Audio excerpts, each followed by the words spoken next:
अनाज मंडी जगाधरी में आयोजित रविदास जयंती समारोह में भाग लेने के लिए एक काफिला पूर्व मंत्री कर्णदेव काम्बोज के पेट्रोल पंप से रवाना हुआ। काफिले को कुरुक्षेत्र सांसद नायब सिंह सैनी, करनाल सांसद संजय भाटिया, पूर्व मंत्री कर्णदेव काम्बोज व थानेसर विधायक सुभाष सुधा ने झंडी दिखाकर रवाना किया।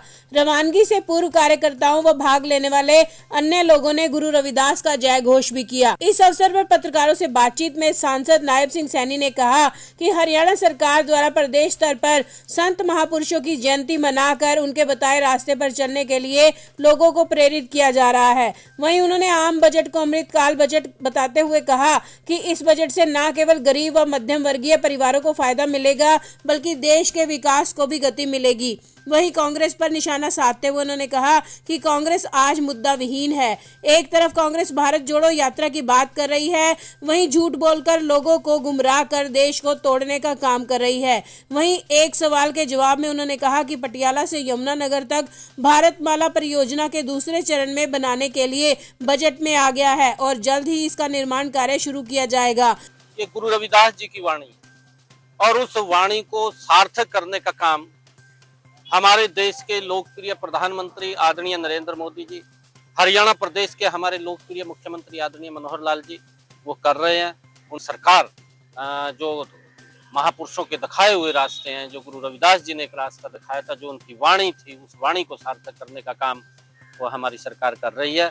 अभी आदरणीय प्रधानमंत्री नरेंद्र मोदी जी के नेतृत्व में एक ऐसा बजट, अमृतकाल का बजट वो प्रस्तुत किया गया। मैं धन्यवाद देना चाहूंगा निर्मला सीतारमण जी को, जिसके अंदर मध्य वर्ग के बारे में पहली बार इस अमृतकाल के बजट के अंदर गरीब व्यक्ति को और मजबूत करने का काम, मध्यम वर्ग को भी मजबूत करने का काम, देश के 135 करोड़ लोगों को कहीं न कहीं इस बजट के माध्यम से उनको लाभ मिलेगा। और ये अमृतकाल का बजट ये देश को विकास की गति के ऊपर बड़ी गति से आगे बढ़ाने का काम करेगा। कांग्रेस के पास कोई मुद्दा नहीं है। मैंने कहा है कि जो भारत जोड़ो की वो बात करते हैं, भारत तो पहले ही जुड़ा हुआ है और वो लोगों को गुमराह करने का, लोगों के अंदर झूठ का सहारा लेकर के देश को तोड़ने का काम कांग्रेस पार्टी कर रही है, परंतु उनके पास कोई तथ्य नहीं होता है और वो झूठ का सहारा लेकर के काम करती है। पीछे भी लगातार कांग्रेस, क्योंकि 55 वर्षों तक गरीबी हटाओ का नारा देती रही और झूठ का पुलिंदा था, परंतु गरीबी नहीं हटी, गरीब व्यक्ति और गरीब होता चला गया। परंतु नरेंद्र मोदी जी ने एक्चुअल में काम किया है, गरीब व्यक्ति को मजबूत करने का काम किया है और बहुत सारे ऐसी योजनाएं बनाई जिसका लाभ कहीं न कहीं जाकर के हर व्यक्ति को सीधा मिल रहा है। उसमें गरीबी के प्रति मजबूत लड़ाई अगर किसी ने लड़ी, इन 9 वर्षों के अंदर नरेंद्र मोदी जी के नेतृत्व में लड़ी। बजट पेश हुआ है और इस बजट के अंदर ये 4 लाइनिंग रोड पटियाला से लेकर के यमुनानगर तक 4 लाइनिंग रोड का ये उसके अंदर आ गया, जल्दी ही 4 लाइनिंग बन जाएगा।